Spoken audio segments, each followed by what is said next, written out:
Muy buenas tardes para todos los televidentes y cibernautas de La Suma, programa donde hablamos de política y de otros temas y donde definitivamente hay muchos seguidores que están permanentemente atentos a las 5 de la tarde de lunes a jueves y también nos ven en repetición a las 8 de la noche. Pero si se meten en las redes de Minuto 30 y en las de Gran Ciudad y en las de Punto de Vista, pues también van a encontrar que el programa queda allí en YouTube, en Instagram, que Rubén nunca me la perdona cuando digo, una vez dije Instagram, ¿y para qué fue eso? No me la perdona. Y en todas las redes sociales estamos también, en Facebook también estamos. Ahí viene me pregunta, mándeme el link. Usted se mete, siga Minuto 30, que ahí le llega la notificación, o en YouTube lo mismo, y entonces ahí no hay lío, porque yo también a mis listas de seguidores, también algunos listas de difusiones envío el contacto. Noticias hoy, muchísimas. Invitados también tenemos hoy acá. El tema político está como siempre, o como generalmente en Colombia, que arde.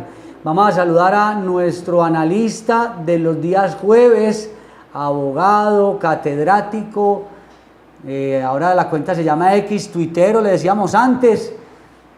Buenas tardes, doctor David Suárez.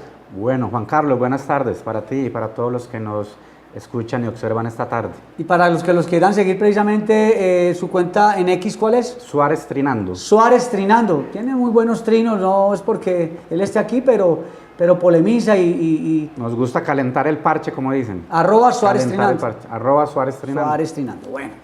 Empecemos con noticias. Esta noticia es del ámbito jurídico y de una especialidad en la que yo me desenvuelvo, como es el tema laboral y el de las pensiones.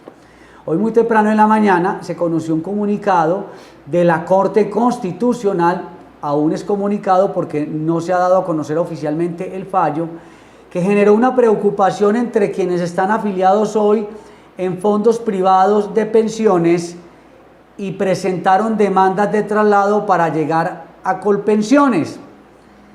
Entonces la preocupación es porque la Corte Constitucional le dijo a la Corte Suprema de Justicia y a los jueces y magistrados que están analizando estas demandas de traslado que no basta con el argumento que hemos venido manejando los abogados de el afiliado en el fondo privado, cuando lo afiliaron en el fondo privado no le dieron la información que era de lo que podría perder estando afiliado en el fondo privado.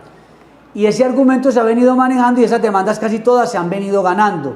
Lo que le dijo la Corte Constitucional a la Corte Suprema de Justicia y a los jueces que llevan estos casos es: no deben dejar solamente la carga de la prueba, es decir, que solamente los fondos privados prueben que sí le dieron la información a la persona que afiliaron o que no se la dieron, probar eso. Toda esa prueba le tocaba al fondo privado refutarla y defenderla. La Corte le dice, no señores, el afiliado también tiene que demostrar que efectivamente el fondo privado lo engañó, no le informó, no le dijo, no le explicó las implicaciones que tendría en el mediano o en el futuro cuando se fuera a pensionar, donde iba a quedar con una pensión muy mala en el fondo privado, pudiendo o logrando tener una mejor en el fondo Colpensiones. Se lo explico fácilmente. Quien cotiza hoy más de 2 salarios mínimos y está en el fondo privado se va a pensionar con un salario mínimo porque los ahorros no le van a dar. Entonces muchas de esas personas demandaron para irse a Colpensiones, donde la pensión va a ser mejor porque es subsidiada y porque hay tasa de reemplazo y porque hay unos beneficios.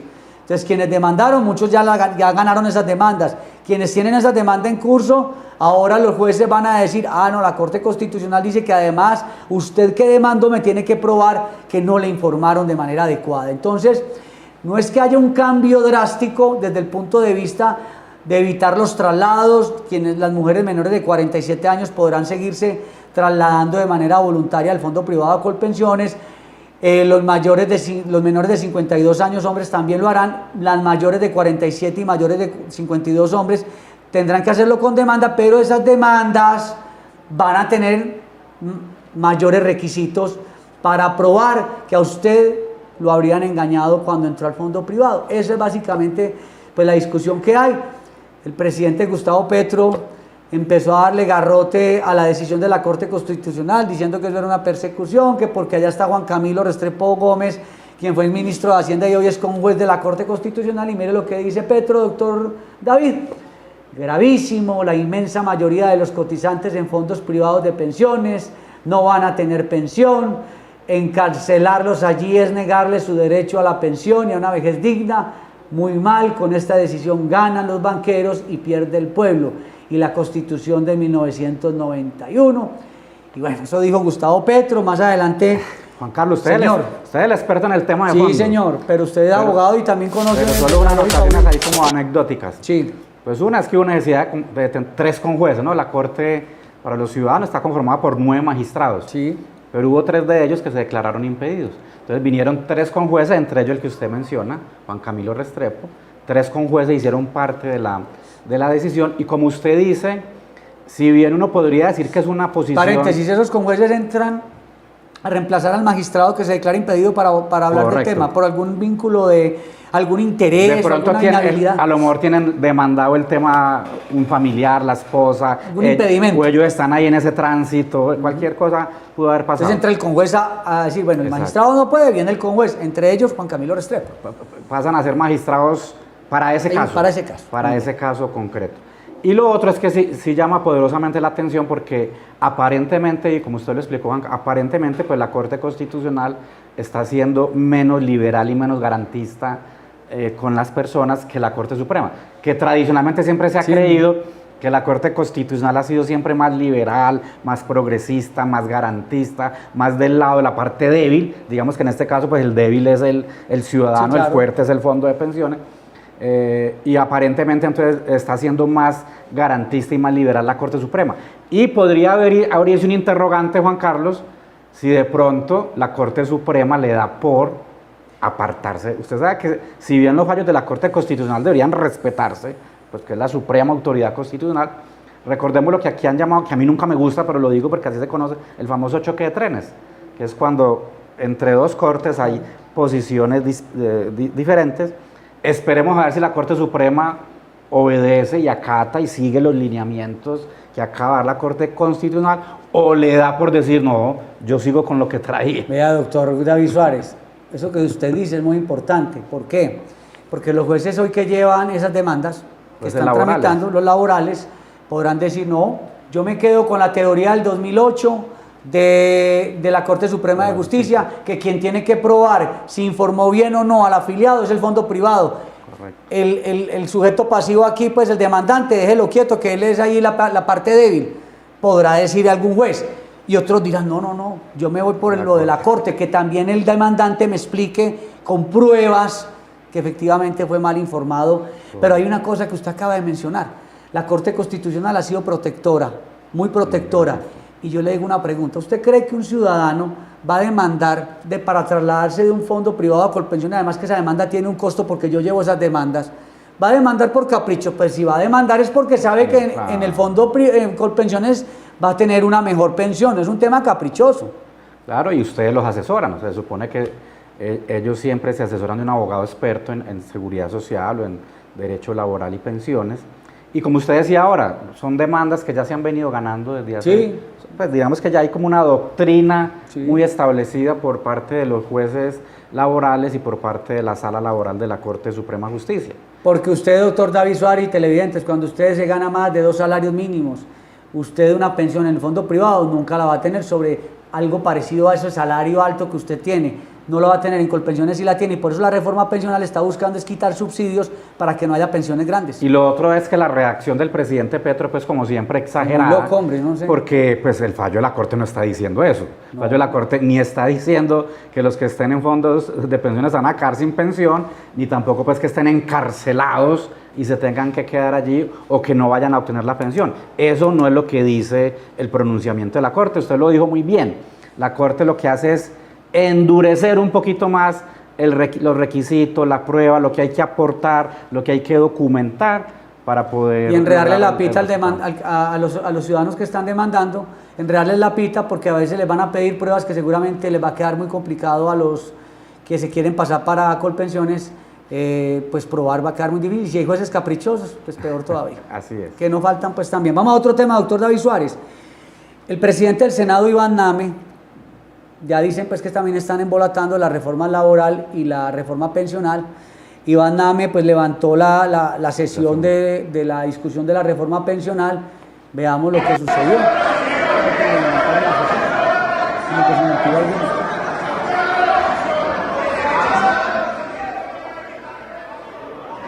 Entonces, doctor David, yo no sé, ¿usted cómo interpreta que el presidente del Senado, sí, que ya están hablando de frenar el desarrollo del país por parte del Congreso? Mire, yo creo que es un rifirrafe que ya se ha venido dando de días atrás entre el presidente Petro y INAM. Recordemos que en nuestro sistema hay tres grandes poderes, ¿cierto? El ejecutivo, el legislativo y el judicial. Sí, señor. Uno hay veces como que pierde de vista eso y tenemos una cultura de darle demasiada importancia al presidente. Y hay veces se nos olvidan que las cortes están al mismo nivel y que el Congreso está al mismo nivel, solo que tienen funciones diferentes. O sea, jerárquicamente están al mismo nivel. Exacto, el Congreso crea normas, hace control político, el Ejecutivo ejecuta, administra y los jueces juzgan. Pero son las tres grandes ramas del poder público.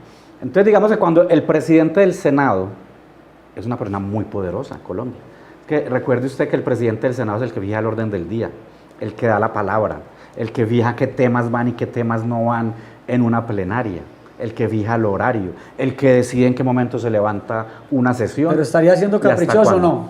Entonces, yo diría que, digamos que puede sonar exagerado levantar la sesión y el motivo era que él quería mostrar una inconformidad por los ataques que venía dando el presidente Petro al Congreso. Es decir, una especie, el doctor Nana dice que, como quien dice, nos sentimos irrespetados. Ah, ya. ¿Cierto? Como congresistas nos hemos sentido irrespetados por ciertas declaraciones del presidente y en son de protesta, entonces no va a la sesión hoy. Pero el senador, se levanta la sesión. El senador Wilson Arias respondió sobre el tema. Vamos a ver qué dijo Wilson Arias.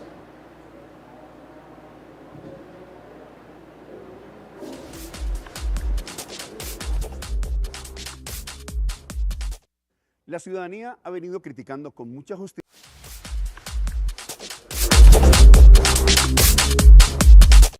La ciudadanía ha venido criticando con mucha justicia la actitud de la plenaria del Senado de la República, que ha venido algo así como saboteando el debate de la reforma pensional, reforma que esperan millones de trabajadores y de personas aspirantes a una pensión justa. Pues bien, hoy le agregan un nuevo capítulo.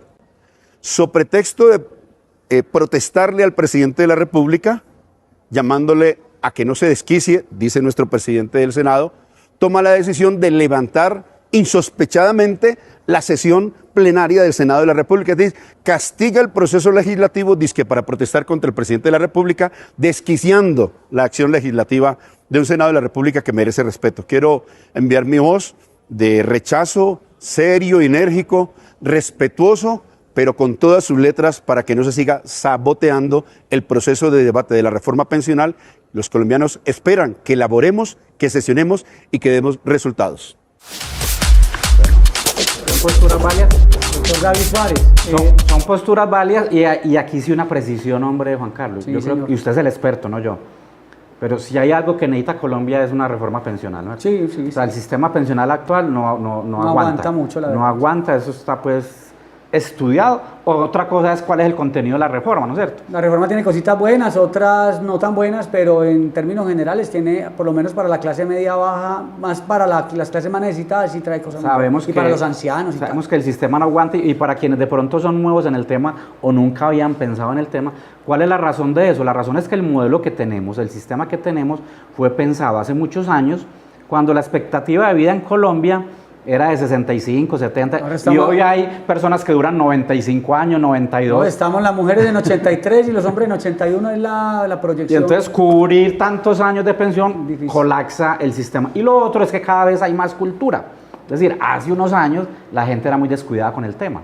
Entonces no cotizaban, todavía no hacían los aportes. Todavía sí, pero menos. Ya menos. O sea, cada vez hay más cultura de la pensión. Lo que hace el doctor David es que muy poca gente... Pues la gente que aporta es muy poca para que el sistema funcione. ¿Y por qué? Por la informalidad laboral. Exacto. Esa es una de ellas. O sea, yo soy un trabajo, si yo vendo paletas, pues yo ir a pagar 350.000 pesos que me vale de cuenta mía pagar seguridad social y me gano 600 de 300.000 pesos, pues no, pues yo no pago seguridad social, estoy en régimen subsidiado y no cotizo a pensión. De acuerdo.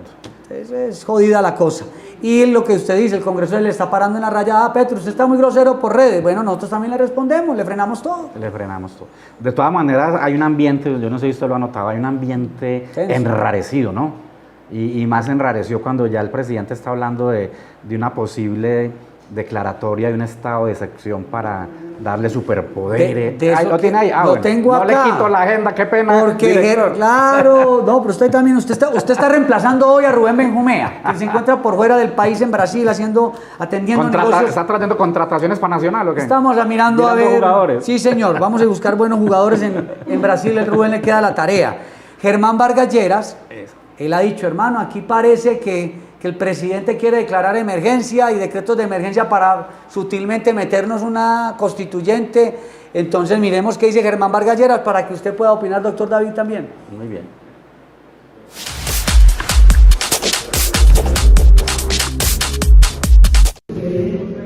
Pues es que yo creo que la constituyente está tomando un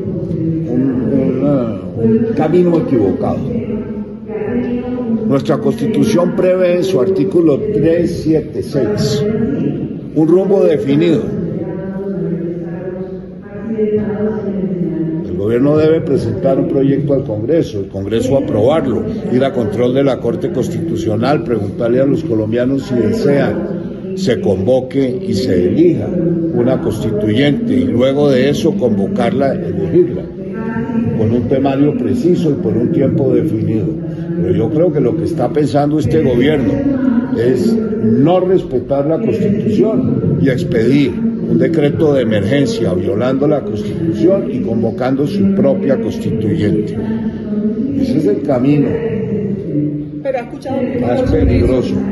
Pues sí, muchos rumores. De hecho, el presidente Petro se ha referido a la constituyente. El ministro de Salud también lo hizo en el Congreso, que iba a ser necesaria una constituyente, y el ministro Osuna, en su cartera de justicia, anda trabajando en ese tema, en la preparación del decreto y en la forma en que se van a presentar ante la opinión pública.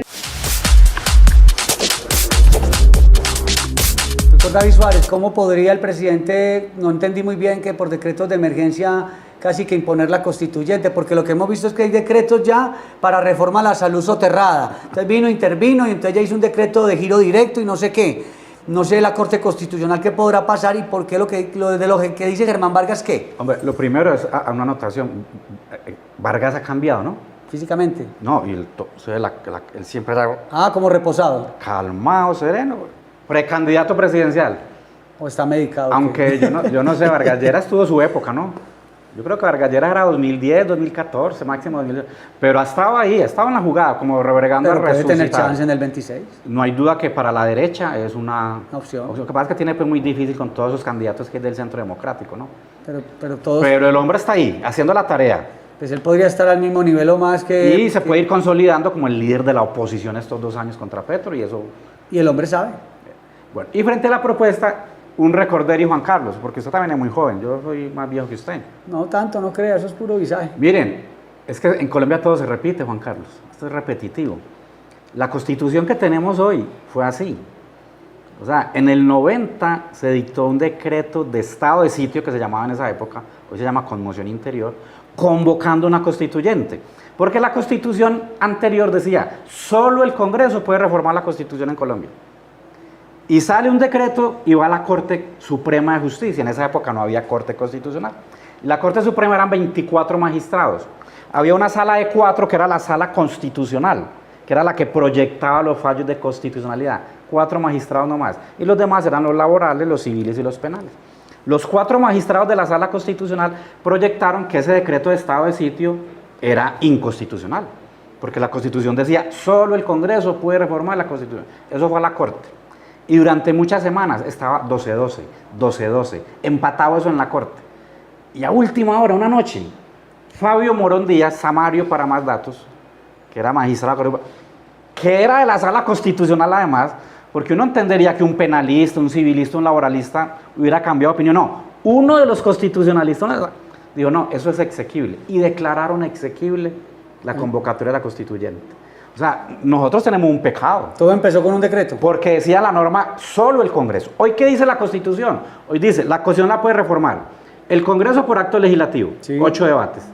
O se puede reformar por asamblea constituyente o por referendo. Pero tanto la Asamblea Constituyente como el referendo Juan Carlos requiere tramitarse una ley en el Congreso con mayoría absoluta, va a control previo de la Corte, y si la Corte la avala, pues se convoca al pueblo para ver si quiere o no la Constituyente. Se requieren como 13 millones de votos. Esa es una. Porque se requiere una tercera parte, supongamos pues que hoy haya un censo de 39. ¿Qué es lo que se está pensando? Pues lo que está diciendo Vargas Lleras, que se está pilas oliendo. que el ministro Zuna, ministro de Justicia, le está preparando al presidente un decreto de excepción, no sabemos si será de conmoción interior o de emergencia económica, mediante el cual piensan convocar una constituyente. Eso es lo que está... Como lo hicieron con Vigilio Barco en su momento, que le tocó luego a Gaviria. Pero yo sí me le anticipo, pues, yo me le anticipo. Pero hay otra, ya hay yo no soy vidente, pues. Pero ya hay un trámite legislativo, que es el plan, el de la tercera opción, que es mediante un acto legislativo.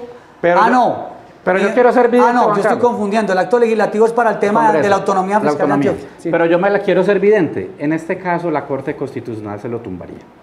El decreto de emergencia. Sí. Hoy Petro, digamos, aunque los presidentes no tienen magistrados, eso siempre ha sido un comentario de mala leche.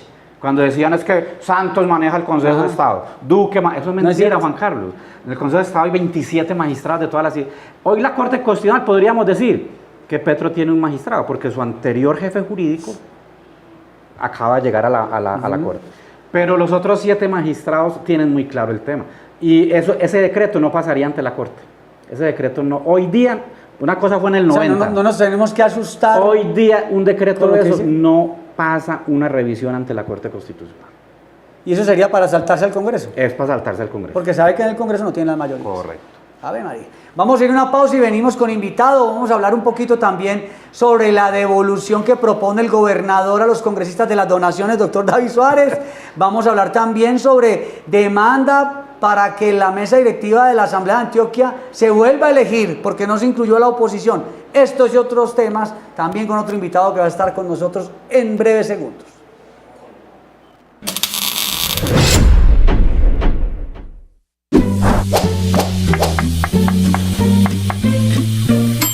Hoy cocinan todos, sí señores, en Minuto 30, hoy cocinan todos, el nuevo espacio para conocer las visiones políticas y perfiles de aspirantes y candidatos.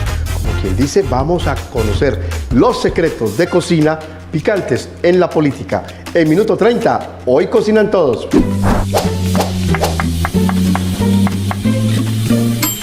Soy Yesen Ursola y te invito para que me acompañes en Paréntesis, un programa donde encontrarás cápsulas, noticias y las opiniones de los políticos a nivel nacional. Nos vemos en Paréntesis en www.minuto30.com y Minuto 30 Play.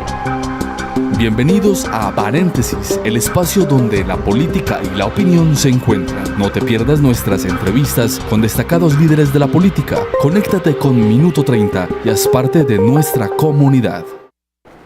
Y continuamos en la suma. Aquí hay otro sumando. Se trata del diputado liberal Jonathan Roldán, que cuando viene aquí arma su polémica. ¿Cómo está, diputado? ¿Cómo va todo? Muy bien, profe, la audiencia. Qué alegría estar con Excelente. ustedes en esto. Ahí estaba diciendo el doctor David Suárez que de pronto nos quieren meter constituyente por decretos. ¿Cómo la Petro ve? algo desesperado. ¿Ah? A Está Petro terminando algo apurado Petro. ¿Será? No le quedó sino la demagogia para medio defenderse. Bueno, y la otra noticia, vamos a ver lo que dice el gobernador Andrés Julián Rendón Cardona, que dijo, no hombre, la platica de quienes donaron, de los congresistas, hombre, pues esa plata no ha entrado a la gobernación, vamos a devolverla y de paso ayudarle a ellos que están investigados, o por lo menos ya aceptaron, ya admitieron la demanda en el Consejo de Estado. Admitir no significa que ya pues no, ya perdieron curule, no. Pero si admiten es porque ya al menos están los requisitos de la demanda, falta ver qué pasa con ella. Veamos lo que dice Andrés Julián Rendón Cardona sobre devolver esa platica que dieron los congresistas.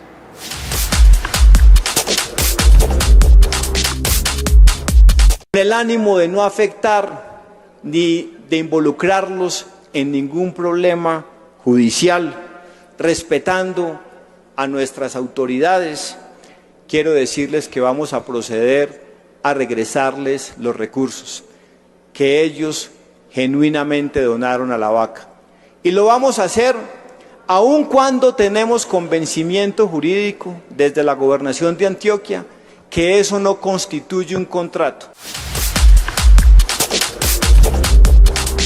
Bueno, el abogado que vino acá y que los demandó, dice que, hombre, si es un contrato, está en el Código Civil, la donación es un contrato. Ahí la discusión es que si es un contrato unilateral o no. El abogado dice, no importa si es un contrato estatal, contrato es contrato y le genera la inhabilidad. Diputado Jonathan Roldán, ¿cómo ve la vaina? ¿Usted puso plata, vaya, la devuelven, hermano? No me lo preguntas, explorado. Está caliente. Desde un principio vi la iniciativa de la vaca como algo exótico porque al fin y al cabo se motivó primero desde un trino de Álvaro Uribe y luego también sobre la necesidad de impulsar entre nosotros mismos los alcances de las vías 4G, entendiendo que son del orden nacional, pues yo desde un principio vi algo compleja la buena iniciativa. Sin lugar a duda, la tesis que plantea el abogado es una tesis que hay que esperar cómo la va a tramitar el Consejo de Estado, y en lo personal, pues que haya salido el gobernador en la plenaria del Congreso de la República a decirles voy a devolver la plata, pues en antioqueño uno dice, mala tos se le siente al perro, y si la cosa está tan compleja, pues... Porque estaría casi que aceptando que hay un contrato al decir te devuelves porque estoy aceptando, ¿no, doctor David? Sí, pues el tema, es decir, lo van a enredar más todavía, o sea, el tema... O sea, lo que quiso hacer bien el gobernador terminó pues de pronto... Lo termina enredado porque mire que ya hay gente diciendo, Juan Carlos, dice, ojo, recuerde que el 355 prohíbe donaciones. Si esa plata ya entró y usted la devuelve, usted está, ahí el que está haciendo donación ya es otro contrato. Y otros están diciendo, no, es que eso no ha entrado a la gobernación. Pero, hombre, la cuenta en Bancolombia debe estar a nombre de la gobernación, supone uno. No de Pedro Pérez. Supone uno. Y lo otro es que el gobernador ahí la acaba de embarrar. Porque es que el lenguaje es muy importante, Juan Carlos, para los gobernantes. Valga la oportunidad. Los gobernantes son muy bocones, y perdóneme la expresión, diputado. Son muy bocones y se exceden en el uso de las palabras. Si él tenía esa idea, le había haber pensado mejor. Debe haber dicho... Bancolombia está mirando, pero mire que lo que dijo fue... ¿Devolvería Bancolombia? La vamos a devolver. Exacto. La vamos es que nosotros, gobernación. Sí. Ustedes se enredan cada vez con el lenguaje, los pronunciamientos, las declaraciones. Recuerde que hace una semana decíamos acá, es discutible si es contrato o no, sí, es discutible si ya se perfeccionó. Sí, es público, ¿no? Que si yo fuera el defensor, para aquí les regalo esa idea al defensor de ellos, si yo fuera defensor me metería por ahí. ¿Por el qué lado? La ley 80 exige para que se permita un contrato que tiene que estar por escrito y firmado. Pero aquí no está. La pelea podría ser, nunca se perfeccionó. Porque fue verbal. Pues podría ser una pelea, pero vamos al Consejo de Estado, que dice el diputado. El Consejo de Estado no sabemos para dónde tire. Pero el abogado dice que no tiene que ser necesariamente contrato estatal, cualquier contrato. Yo le digo una cosa, Juan Carlos y diputado. La decisión de devolver no afecta para nada o sea, si ya hubo embarrada, ya la hubo. Me perdí la devolución. Voy a poner un ejemplo. Doctor David, yo sí le robé a usted el celular, pero se lo voy a devolver. Exacto. El delito está, si yo le devuelvo el... Puede haber un atenuante en materia penal. En algunas cosas del derecho hay atenuantes, sí. Pero en un caso como esto, de inhabilidades, de pérdida de investidura, de si hubo una causal o no inhabilidad, de conflicto de intereses, de prohibición, si la hubo en su momento, ya porque se devuelvan. Y lo otro, diputado, yo creo que el gobernador debería ser entonces más coherente. ¿Por qué? Porque el problema no puede ser solo para los congresistas. Cualquier servidor público tiene prohibido celebrar contratos en el Estado. Y siento que hay una arandelita no menor, y es que el acto administrativo que sustenta la vaca está, entiendo, sustentada sobre la palabra donación, que ahí es donde...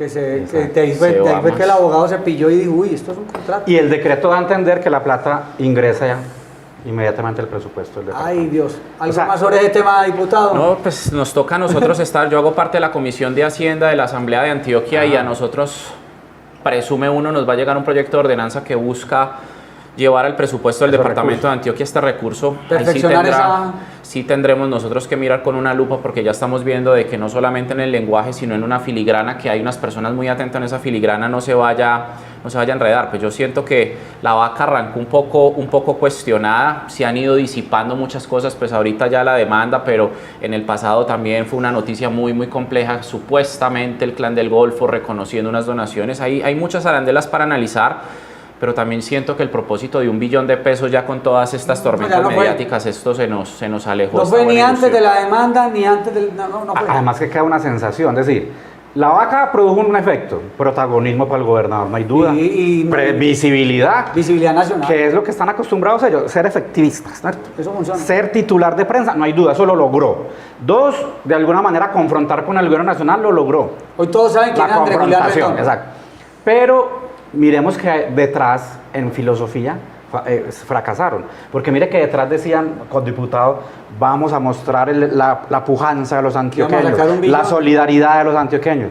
Van 15.000 personas. 15.000 personas y somos 4 millones de antioqueños y mayores de 18 años somos como 2 millones. En las redes y van 15.000. Entonces, la actual solidaridad, la supuesta unidad de los antioqueños, el supuesto, pues eso iba a ser un oleaje, no se vio. Esa parte no se vio. Lo que pasa es que todo el mundo tiene necesidades también. Y si la plata la tienen, el presupuesto está bien, porque voy a ir a poner plata Además para... hay muchas vacas. Y yo hice un video con una persona de las entrañas de Antioquia y yo le hice esa pregunta y el hombre en su humildad dice, pero ¿cómo así yo pago impuestos? ¿Cómo así que yo tengo que hacer yo pago impuestos y pago el alumbrado público? Y la gente también dice, una cosa es la necesidad de unirnos, pero también la obligación que tenemos todos como ciudadanos. Usted va y paga una boleta para entrar a un evento y resulta que en el evento no es que hay que recoger más plata porque lo que incluía no alcanza. Y ¿no? los otros mecanismos, pues el peaje, la valorización. Claro, otra cosa, bueno. Hay muchos elementos que sí tiene que ver con el resorte de la Asamblea. Y es una noticia por cuenta del Consejo Nacional Electoral. El Consejo Nacional Electoral ordenó que se elija nuevamente la mesa directiva de la Asamblea de Antioquia, porque no se eligió dentro de la mesa directiva a un diputado de oposición, como lo dice la ley. El diputado que demandó fue Manuel García. Veamos qué nos dice el diputado para que empecemos la discusión acá.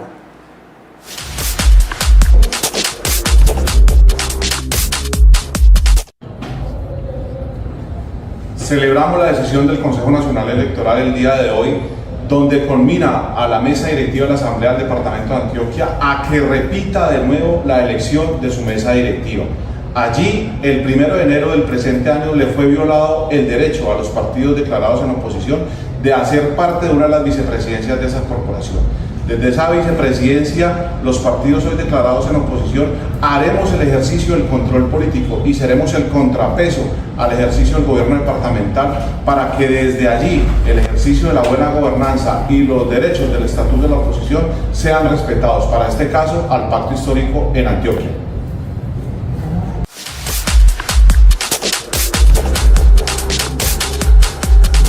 Manuel García es diputado del Pacto Histórico y fue muy hábil porque anteriormente doctor David y doctor Jonathan lo que hacían cuando no incluían a la oposición en las mesas directivas de Consejo de Medellín y Asamblea, es una pelea que han dado hace mucho tiempo, era que instauraban una tutela.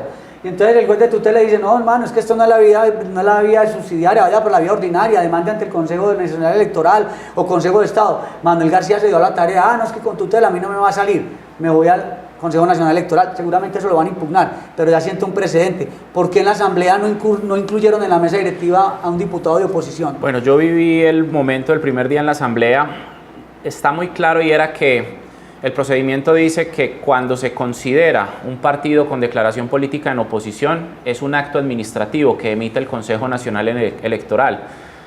Cuando llegamos nosotros a la primera sesión de la Asamblea solamente habían unas manifestaciones, había unos comunicados que habían radicado los compañeros ante la mesa directiva y en redes sociales, pero no estaba el acto administrativo, estábamos nosotros de alguna u otra manera en una incertidumbre jurídica y eso fue lo que hizo carrera dentro de la Asamblea y nos llevó a que se propusiera una candidatura de una fuerza independiente y es el que está hoy ocupando la segunda. Pues entiendo, yo solamente tengo el comunicado, no he podido conocer la sentencia, ahorita le pregunté a la secretaria general de la Asamblea si había llegado algo. No, la sentencia no ha llegado, solamente está el comunicado del Consejo Nacional Electoral. Pero entonces sí, yo quise parte y pues en el pasado yo no tuve problema de acompañar.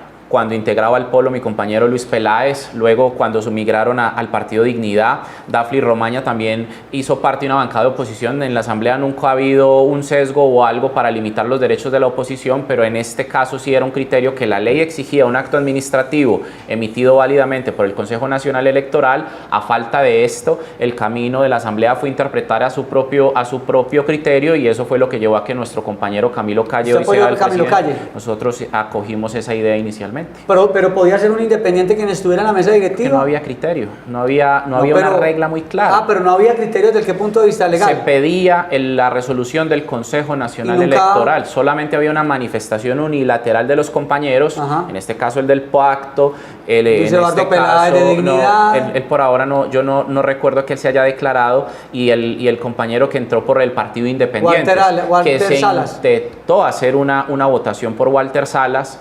No ganó porque recuerdo que fue una jugada muy hábil de mi compañero Luis Peláez, que aprovechando también la presencia de Federico Gutiérrez, él puso sobre la mesa cómo vamos a premiar al partido independiente luego de que vienen de hacer lo que vienen de hacer con Medellín, que lleguen derecho a una vicepresidencia.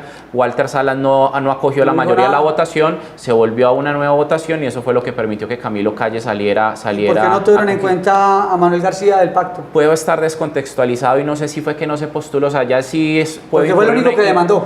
Sí, él demandó y sé que Walter Salas también había alegado porque ellos ya tenían una postulación formal, pero si es necesario dejar esa claridad, la Asamblea en un primer ejercicio hizo una votación en la que se postuló por derechos de oposición el partido de Independientes y no alcanzó la mayoría de votación y volvió a empezar la votación. ¿Qué opina el doctor David Suárez sobre este chicharrón? Sí, en principio uno diría, pues como lo explica el diputado, que les faltaba un documento, un requisito formal para que los diputados pudieran tener la certeza de si ellos sí eran o no un movimiento, un partido declarado formalmente y oficialmente en oposición, y no sabía yo que de todas maneras habían intentado votar por uno que también pues estaba... Pero no los querían. Pero que no logró pues ¿cómo los iban a querer si las mayorías de la Asamblea son Creemos y Centro Democrático? Y el uno de Independientes, el otro del Pacto Histórico y Luis Peláez de Dignidad, pero Luis Peláez podría ser tal vez porque ha sido digamos más antiquinterista y hubiera podido meter el gol y no lo metió.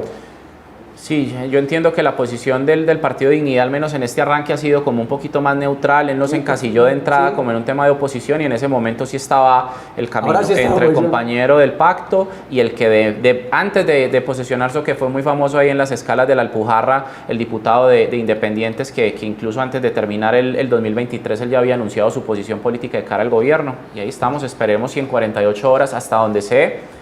A nosotros nos van a citar desde el 15 de abril para ya irnos hasta el 31 de mayo. ¿Ustedes empiezan lunes sesiones empezamos extraordinarias. ¿Qué van a tratar? ¿Qué temas? Pues ahorita sabemos que hay unas modificaciones al presupuesto y todo mayo concentrarnos en la agenda del plan de desarrollo que ya empieza la Asamblea. Ahí sí los van a necesitar en la coalición mayoritaria.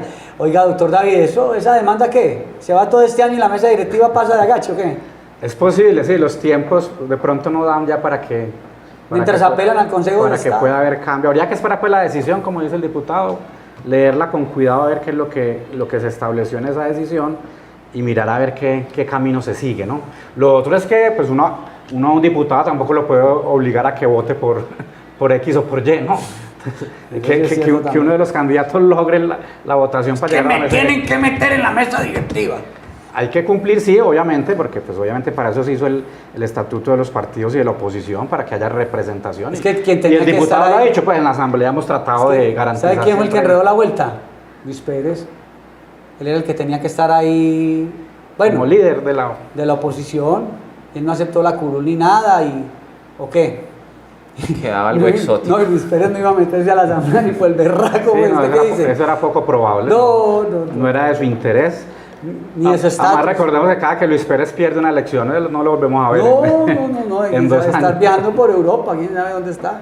Entonces, sí, es un tema muy... Es que yo siempre he dicho que a los corporados, a congresistas, diputados, les toca un tema muy complicado, Juan Carlos, porque mira, el gobierno gobierna, el ejecutivo gobierna, las cortes juzgan, pero es que en los cuerpos colegiados hay una doble combinación. Y es que lo político es un cuerpo político, sí, claro. Eso no lo podemos desconocer, es un cuerpo deliberativo y por eso la ignorancia de la gente cuando dice, es que están en debates, no, es que esa es la labor de hacer control político, debates, pero de otro lado están en un marco jurídico, ¿no es cierto? Entonces, hace unos años, acordate, bueno, ustedes muy jóvenes, pero hace 20 años los concejales y diputados, hermano, eso eran posiciones políticas. Hoy en día, claro, cada vez ha habido más normatividad que va amarrando más, va limitando más esa composición eminentemente política. Es que el Congreso y el Consejo de la Asamblea son organismos políticos, hay veces se nos olvida eso. Por eso hay veces la Corte incluso ha aceptado que en un debate un concejal, un diputado, incluso trate mal a alguna persona, la insulte. Ha pasado. Hasta la Corte ha dicho, es que eso hace parte del discurso político, yo nunca he visto, de la emotividad política. Rara vez por agresión así en el Consejo de Medellín yo no he visto... que haya sanciones. Ha habido cosas graves. Se han partido vidrios, se han ido a los golpes, todo. Cuando estaba Juan Felipe Campos no le iba a pegar a Robert Borges, los tuvieron que agarrar, a Bernardo Guerra cada rato también. Eso es una locura, ya yo nunca vi como sanciones. Pero ahora que está el diputado acá, muy importante, esta visibilidad, Juan Carlos, que ustedes le dan. Claro, porque a veces no sabemos qué pasa. Las asambleas, el Consejo de Medellín es como más visible, la asamblea es más difícil. Más complejo. Porque es que es como más complicado, pues los 125 municipios no se centran en el área metropolitana. Pero bueno, creo que hay muchos temas que ahora van a ser muy visibles a la asamblea. Primero este debate, que es importantísimo, y en el plan de desarrollo, el tema de la vaca, el tema de las vías, el tema de la autonomía fiscal. Pero eso es bien importante porque el tema de la vaca es, bueno, entró la plata, tenemos este billete, no alcanza no tenemos el billón, va a Comisión de Hacienda, y ustedes como diputados le tienen, porque eso tendría que haber una ordenanza, fue lo que yo entendí, para que esa plata pueda llegar al destino que se plantea. La Corte Constitucional sacó una sentencia en febrero del año pasado: toda operación en el presupuesto es una competencia única de la Asamblea Departamental, ya no se puede ni siquiera autorizar al gobernador para que en momentos de ausencia de la Asamblea él haga las operaciones. Que hay que mirar, porque yo veo el sustento y el piso de todo esto tiene un muy buen anhelo, pero la responsabilidad que se deriva de todo lo que nosotros hacemos no es de gran calado. Volviendo al tema de la mesa, pues yo creo que no le queda bien al presidente y sobre todo a la Asamblea Departamental de Antioquia ponerse a dar patadas de ahorcado. Ya hay un precedente, un fallo del Consejo Nacional Electoral. Esto versa sobre los derechos políticos que tienen las bancadas de oposición y yo creo que manda un muy buen mensaje. Yo veo que el presidente Bedoya es un hombre sensato, es un hombre claro y deja mucho, a ratos muy al lado, su posición política por meterse en el tema de la institucionalidad, y ojalá podamos nosotros dar ejemplo, no esperar una segunda instancia, sino coger el toro por los cachos y volver a reiniciar para que quede muy bien garantizados los derechos de la oposición y luego también la altura de la asamblea más importante de Colombia. Y ahora que está como tan escasa la burocracia por estos días, tanto en el Consejo como en la Asamblea, porque no han necesitado todavía coaliciones mayoritarias, ahora con plan de desarrollo sí le van a tener que llamar a muchos de ustedes, porque a veces esas coaliciones apretadas, ustedes son 26, pero cuando son 26. Muy apretaditas hay que mejor tener mayorías, ¿o no? Eso, dejemos que eso se vaya desarrollando con su forma, eso está muy temprano. Yo siento que, y es más, eso lo viví hace 4 años. Arrancamos unos muy confiados de haber estado al lado de Aníbal Gaviria, de haberlo acompañado. Yo le presté el carro, él se quedaba en mi finca, y de un momento a otro, pues no, eso eran comentarios de la asamblea, bueno. Yo no tengo ni finca, y de un momento a otro se reinició la coalición y se dieron las vueltas, y al final de pronto Aníbal, un poquito confundido por esa empoderada que le dieron al Centro Democrático, y él ya, esto está muy temprano, y el debate en la asamblea todavía no ha arrancado. Claro, el presupuesto, el plan de desarrollo, yo en lo personal me estoy tramando varias ideas. El problema de las basuras no es un problema de Medellín exclusivamente, no es un problema de empresas públicas de Medellín. Gran parte del problema que hoy se vive en La Pradera es porque el departamento de Antioquia se desconectó de su obligación y, aprovechando el portafolio de negocios que tiene empresas públicas recibiendo basura, la basura de 38 municipios de Antioquia está dando a dar a La Pradera. Ahí me vi que estoy trabajando un tema, vamos a hacer una audiencia pública bien bonita. La sentencia de la Corte Constitucional que declaró como sujeto de derechos al río Atrato dejó un poco de obligaciones, y el departamento de Antioquia lo metió en tremendo parangón, porque la contaminación por mercurio en la cuenca del río Atrato es una cosa absurda, y donde paradójicamente las poblaciones de Vigía del Fuerte y de Murindó, con sus zonas rurales, son los más contaminados, y el problema es que nuestros paisanos en esos territorios no saben qué están viviendo, qué tienen dentro de sus cuerpos, y ese va a ser otro gran debate. Yo en el periodo pasado traje a la Asamblea de Antioquia el debate de los límites, lo que hoy está viviendo Belén de Bajirá, Blanquiced, Macondo y Nuevo Oriente. Eso no es fácil, uno acostarse de un departamento y levantarse haciendo parte de otro, y es una realidad que Antioquia no estaba ajeno a enfrentar, porque el departamento de Antioquia, de Córdoba, demandó todo el límite que tenía con el departamento de Antioquia, y eso fue un trabajo que lamentablemente en el periodo pasado era mucho más mediático, que se levantó de mal genio Daniel Quintero a tratar mal el consejo, esto y lo otro, y en la asamblea se debaten muchas cosas, y lamentablemente nosotros, por estar allá tan alejados y no dar un debate tan desde lo político, pasamos de sin pena y sin gloria. Pero la asamblea, yo que hago parte de la corporación, sí destaco que hace mucho por el departamento. Bueno, señores, les tengo noticia. Imagínense que la concejala de Medellín, Claudia Carrasquilla, muy brava ella es fuerte, pucha, dama de hierro, pistola en la billetera, la agredieron, y veamos qué fue lo que pasó y analizamos el cuento. Vamos con Claudia Carrasquilla, mi querido Jonathan. El día de hoy estaba atendiendo a un llamado de la comunidad del barrio Campo Amor, Cuando fui a hacer la verificación, porque me estaban señalando de un tema de invasión del espacio público y de altos decibeles en establecimientos de entretenimiento nocturno que no tienen el permiso para estar hasta altas horas de la noche, fui abordada por un sujeto que me tiró su motocicleta y me dijo que yo no podía caminar por el barrio, que qué estaba haciendo allí. Yo le expliqué que era concejal y que estaba atendiendo un llamado de la comunidad. Sí. ¿Por qué viene así? ¿Cuál es el problema? ¿Cuál es el problema? Es que no puedo hacer. No, pero le estoy diciendo. No, es que no puedo hacer. Usted viene a construir, si un civil no puede abordar a la ¿cuál es su sentido? ¿Cuál es su sentido? Simplemente debió que no esté saltando. ¿Tiene alguna que llame al 123? Pero no es su función hacer usted es bandido o es un ciudadano normal. Entonces, estoy preguntando, usted no haga lo que hacen los bandidos. ¿Ya? Pero usted no puede llegar a abordarnos en esa cosa. O sea, usted puede llegar a... yo lo estoy tomando. Sí. ¿Usted quién es? Ubíquese, señor. Pero usted no puede llegar a abordarnos. ¿Por qué no? Y no trae casco, documentos. Por lo que fue necesario llamar al cuadrante de la policía. Ese cuadrante de la policía, liderado por el patrullero Hernán Mallorca, lo que hizo fue ponerse del lado del bandido que me tiró la motocicleta encima, a defenderlo y a decir que él era un habitante simplemente de la comunidad y que él tenía derechos como los tenía yo.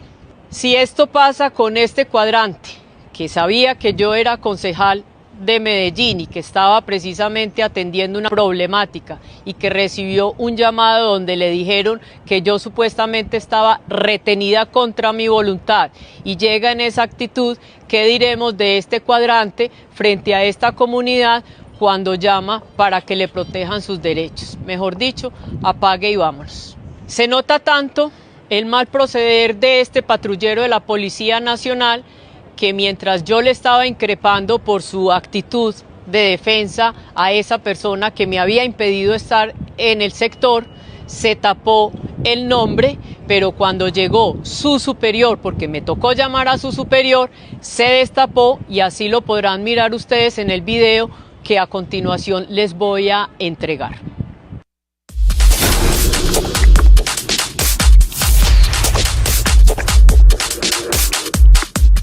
Cama de hierro. Yo la verdad, yo pues no sé si ustedes lo vieron en el video, no vi como una agresión, pues lo único que vi fue que el man sin casco, relajado en moto. Pero ahí no, ahí no sé. todo mal, yo creo, todo mal. Todo mal porque pues, uno braviando sin casco. primero creámosle a la concejal. Pues, sí, vamos a partir del no hay video, no hay claridad, qué fue lo que hizo el señor. Entonces, si el señor trató de agredirla o atropellarla con la moto, si es verdad que le tiró la moto, pues fatal. Sí. No porque sea concejal, sino porque es una conducta antisocial y de indisciplina social, que un ciudadano quiera agredir a otro. Ahí mal. Dos, la concejal también, hombre, yo creo que es que se ha pasado de tonito, pues yo no sé.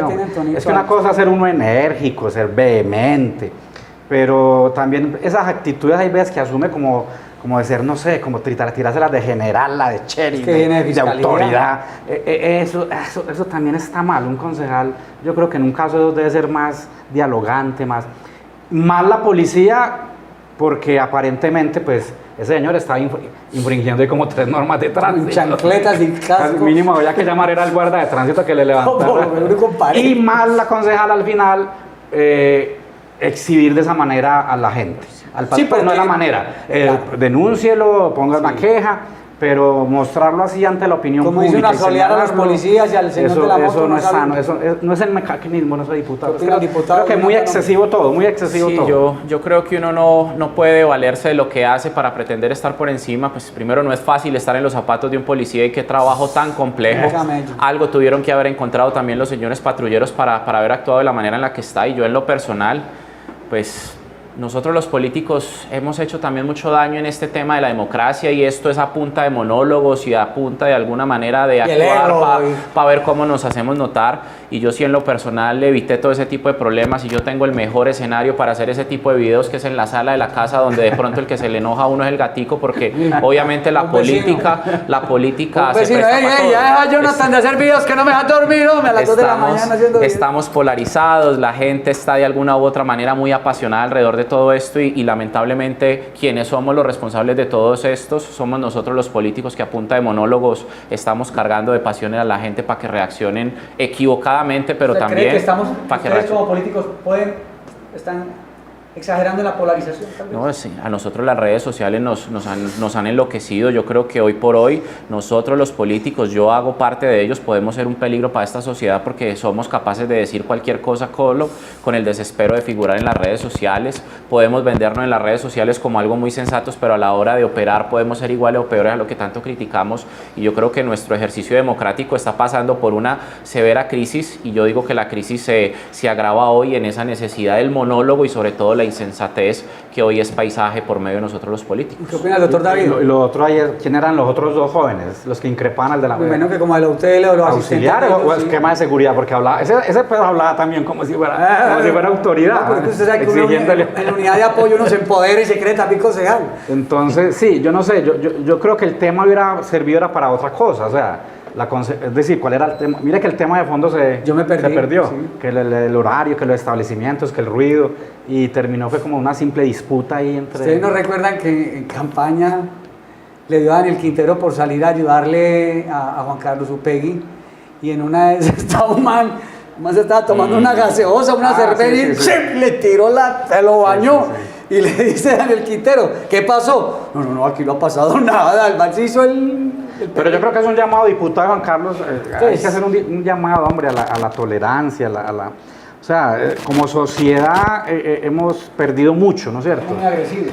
Mucha agresividad, mucha indisciplina, mucha intolerancia, todo lo volvemos agresivo, ¿no es cierto?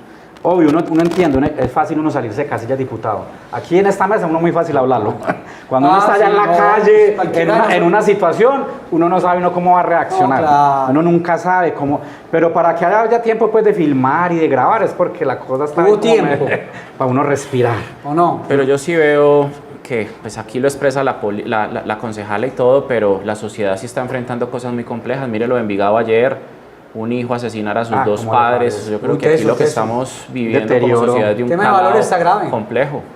A veces dicen que el tema de valores, que el tema de moralidad y que todo eso, no, que eso es una bobada, que eso es filosófico. Usted que ha sido pues, docente universitario, ¿usted sí cree que eso sea algo accesorio y que no deberíamos tener en cuenta que los valores pues, son importantes? No, mire, un tema que se nos viene grande, pues o que se ha venido últimamente, cuando yo estudié en la Universidad de Antioquia, los primeros semestres nos daban mucho humanidades, mucho humanismo, muchos derechos, mucha cosa, filosofía, sociología, antropología. Y últimamente, pues muchas instituciones educativas, no todas, se han dedicado a formar técnicos, que eso es muy importante, sí, que un país tenga gente especializada. Y por eso hemos avanzado tanto en ciencia, en tecnología, en medicina, los avances de la sociedad en general, no solo de Colombia, en el mundo. Pero yo creo que a nivel de humanismo, de humanidad, de convivencia, ¿sí? de tratamiento pacífico, hemos avanzado muy poquito. O sea, el ser humano se ha ido deteriorando, degradando, y cada vez va a ser peor. Porque hoy los jóvenes están creciendo en la casa con un computador, y el trato humano es muy importante, el cara a cara. El contacto se acaba. Hay jóvenes que desde los 20 años ya están trabajando desde la casa, desde pandemia. Claro. Ay, no les gusta la presencialidad. Todo es virtual. Eso no los entrena. O sea, si hay algo que necesita entrenamiento es el trato humano, el trato social, el trato con comunidades, con ciudadanos, con el vecino. Y yo creo que eso se está perdiendo y cada vez va a ser peor. Bueno, señores, les pregunto. Ya vamos en los primeros 100 días de gobierno de alcaldes y gobernadores. Ya vamos para 2 años de tema presidencial. Su opinión sobre el tema, usted que es liberal, hombre, diputado. Bueno, no, yo creo que... ¿Mucha farándula y poca ejecución o qué? No, pues en el caso de Medellín, el doctor Federico tendrá su licencia diseñando que está organizando la casa y recogiendo todos los recovecos que se ha encontrado allá. Pues hay que hacer toda la fuerza para que al alcalde le vaya bien y pueda recuperar. Uno sabe que hay un reto. En el tema del departamento de Antioquia, pues yo en lo personal sí destaco que al menos lo que vendió como una idea o una propuesta de campaña, el gobernador hoy lo está tratando de materializar con cosas claras, y es la apuesta de haberse llevado los recursos gran parte de recursos del balance, los recursos del impuesto vehicular a nutrir su iniciativa de mitigar el hambre en el departamento de Antioquia. Creo que eso hay algo que reconocérselo como acierto. En lo personal yo no le he encontrado sentido a esa pelea en la que se han marcado con el gobierno nacional. Creo que eso tiene un fondo más político que sensato de cara al departamento de Antioquia, y el que está perdiendo es Antioquia, y sobre todo el reto que tiene en temas de seguridad, que eso sí es un tema de profundo calado. También veo a ratos un gran error meterse en unas cosas tan grandilocuentes para figurar. Sí, hoy tiene un gran reconocimiento el gobernador, pero su capacidad se puede poner en el caso de La Vaca. Ahorita ya ver al gobernador con tantos retos, impulsando la necesidad de un referendo que si se necesita, no se necesita. De pronto se mete en una campaña y descuide las ejecutorias. Cree uno que los retos del departamento de Antioquia son mayúsculos para ahorita enfrancarnos en un tema, y yo que hago parte de Bello, pues sí estamos buscando ya no solamente al Inder de Bello, sino que estamos buscando las ejecuciones de nuestra alcaldesa en estos 100 primeros días, que entre tantas cosas que tiene Bello Antioquia, se destaca que a 100 días no han ni siquiera publicado los 100 días de conquistas que llevan en el gobierno, un gobierno que nos ganó